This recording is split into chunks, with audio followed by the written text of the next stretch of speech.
smoking gun that led to the massacre.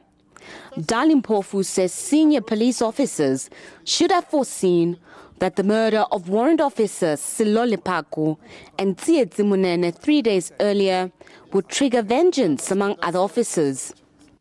Anyone who thinks that the police are angry about the killing of their colleagues on a Tuesday, but by Thursday they'll get over it. Mpofu says then non-executive Lonmen Director Cyril Ramaphosa abused his political position by putting pressure on ministers to act in a appointed way. He says the then police minister buckled under the pressure. It led to the police commissioner deploying a stronger police contingent in Marikana. Mpofu says the Northwest Police Commissioner moved to avoid an embarrassing political situation unfolding, and that senior officers knew the day before that police would be moving in.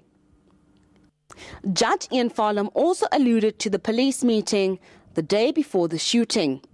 Some detail emerged during cross-examination of Lieutenant Duncan Scott. Something unsatisfactory happened at that meeting, which they don't want to tell us.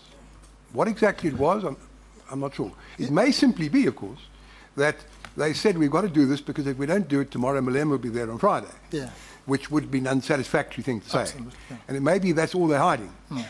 But I must say at the moment, unless I'm persuaded otherwise, that prima facie it looks to me as if something's being hidden. Yes. And Emrod suggests to me there's another inference, of course, and that is an attempt on the part of those concerned to try to evade responsibility, ultimate responsibility for being parties to a decision, an endorsement, remember, of a proposal, which was one that they want to run away from as far as they can now. Yes.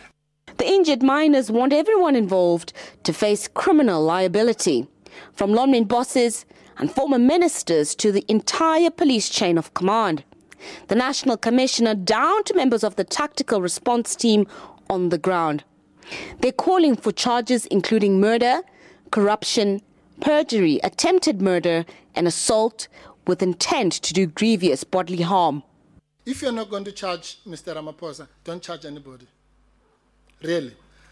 Because you cannot have a situation where the source of the political pressure, the person who ignited the whole, what I've called the chain of